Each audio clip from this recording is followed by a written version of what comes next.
경기도 지사로서 이재명은 제가 볼 때는 합격점. 그런 사람이 정치만 안 된다고 생각이 들었고요.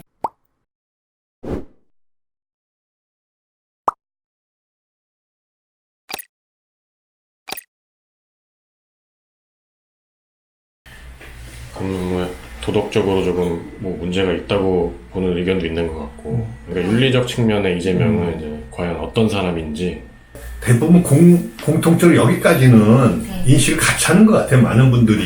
맞아요. 조금 이제 이해하는 측면에서 보자고 하면은, 이분이 굉장히 불우한 유년 시절을 보냈죠. 초등학교 몇 개 못 나왔고, 검정고시로다가 뭐 중앙대 법대 졸업하고, 방통대 이제 수료를 하고 있는 과정이 있고, 굉장히 어려운 환경에 처했던 건 사실인 것 같아요.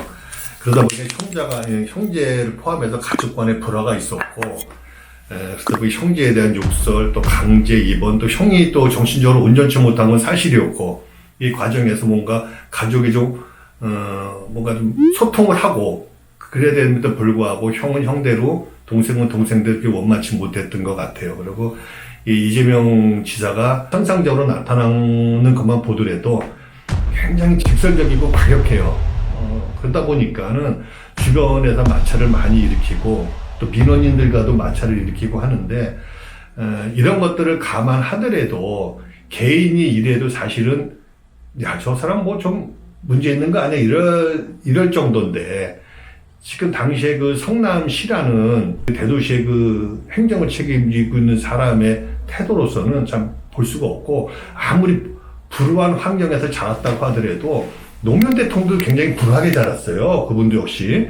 학교를 다 못 나가고 공사장을 전전하면서. 그렇지만 그분 형제들은 그러지 않았거든요. 그래서 불우한 환경이 그분을 그렇게 만들었다고 하기에는 정당성이 부족하다. 그래서 여러 가지 인성이나 도덕적인 면에서는 분명히 정치인으로서 행정가로서 자질이 없는 건 사실이다. 저는 이제 그렇게 보고 있습니다.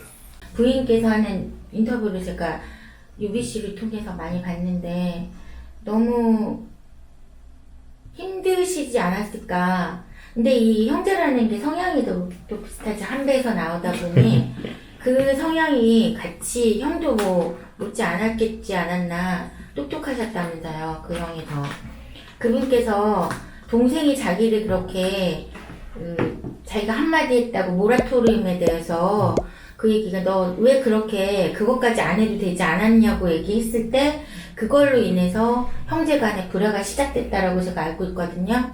근데 그 모라토리엄에 대해서도 저는 사실은 그 정치를 몰랐을 때도 되게 충격적이었어요. 근데 그게 알고 봤더니 모라토리엄까지 할 필요는 없었던 거지만 충격을 주기 위해서 자기가 했다라고 얘기를 했던 거지. 근데 그걸 알고 있었던 회계사인 형이 그거에 대해서 그렇게 하면 안 된다라고 얘기했을 때 형에 대해서 반감을 갖고 형에 대해서 압박을 하지 않았을까? 그렇다면 그 형도 얼마나 정신적으로 힘들었을까? 근데 정신적으로 힘든 거 그렇다고 해서 형을 강제 입원시키겠다고 그렇게 집요하게 공무원들을 이용해가지고 직권남용이잖아요.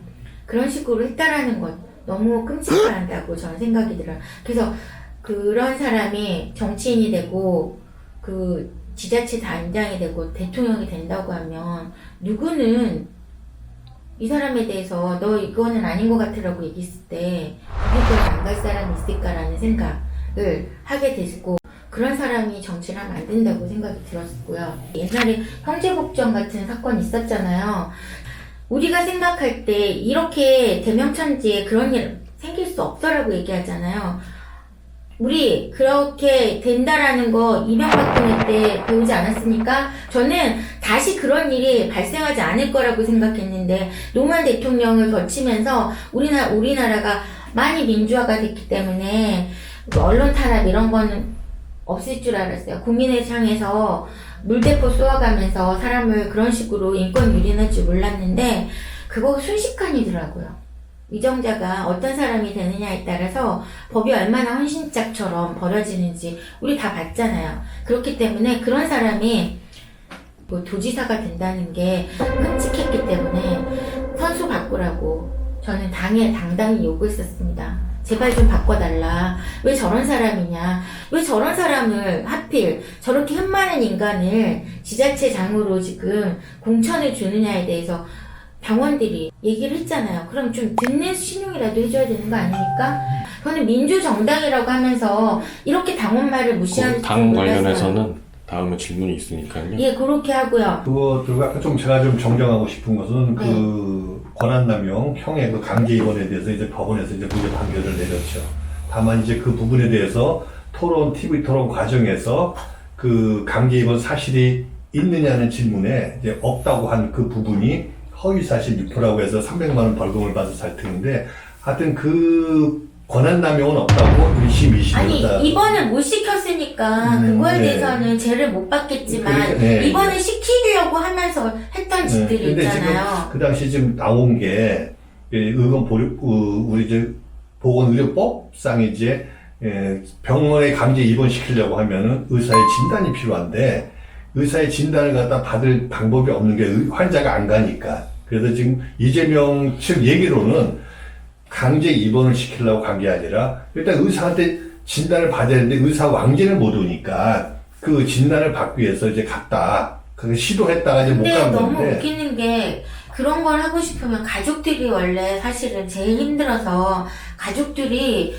친척들한테 어머님 좀 부탁드릴게요 라고 이렇게 해야 되는 겁니다. 근데 가족들은 우리 사랑하는 엄마, 아빠라고 얘기해, 남편이라고 얘기하는데, 이재명 가족들만 이 사람이 정신병자라고 얘기하는 건, 그건 어떻게 아니, 생각하십니까? 그거는 이제 본인, 지금도 뭐 그 돌아가신 고인이 됐지만, 형님이 고인이 됐지만은, 실질적으로 정신 후에는 가족들 입원을 시켰죠, 이제.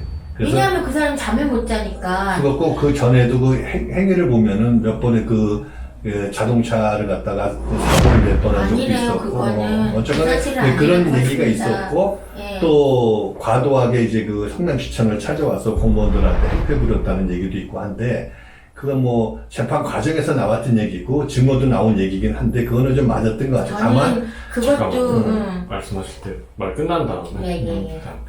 다만 그런 과정에서 그 형이 와서 그 구청에 와서 그 시청에 와서 행패를 부리는데 원인 제공을 갖다가 이재명 지사가 한 것인지 뭐 거기까지는 제가 잘 모르겠습니다만은 하여튼 그런 일들이 있었고 어쨌거나 거기가 사적인 공간이 아니지 않습니까? 근데 사적인 공간이 아닌데 형이 와서 그랬다는 것은 그렇고 그 문제는 이미 고인이 된 부분이 있고 돌아가셨고 또 이미 그 가족들이 있기 때문에 이 문제는 자칫 2차 피해가 갈 수 있기 때문에 그냥 법원의 판결이 그렇다고 뭐 보고 일단 권한남용 없었다는 게 1심, 2심에 다 판결이기 때문에 이제 대법원 남아 있습니다만은 그 정도로 조금 이해를 저는 그 정도로만 이해를 합니다. 그냥 그래서 아까 말씀하신 그 민원인에 대한 과도한 대응이라든지 잘못됐죠. 그거는 잘못된 부분이고 거기다가, 예, 저도 얘기 좀 할게요. 예, 예. 그 뭐지? 선거법 위반, 대장동 개발 관련해서 부풀리기 해서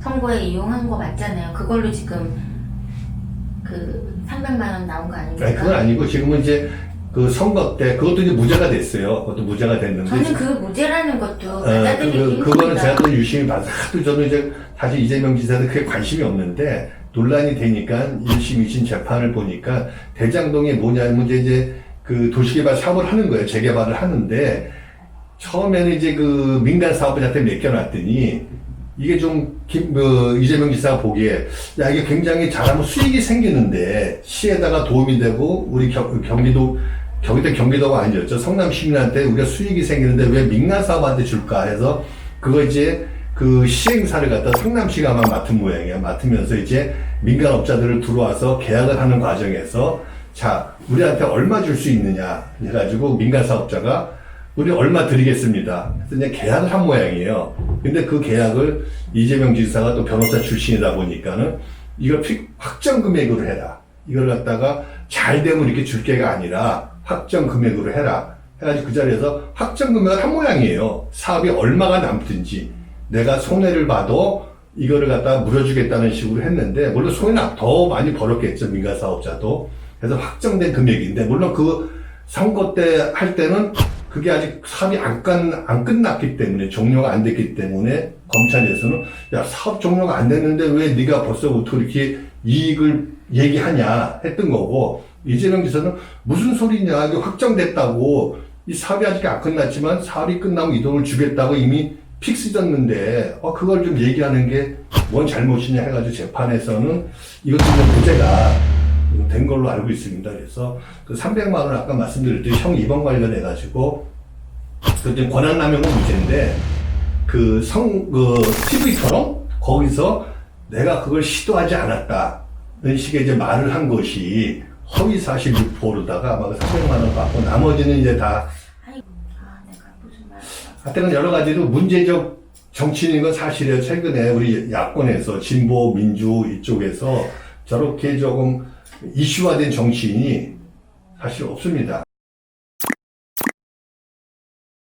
대학생이 뽑은 최악의 정치인, 이게 또 이재명이고. 문재인 정부의 공약, 문재인 대통령의 공약, 누구보다도 적극적으로 지금 이행하고 있다.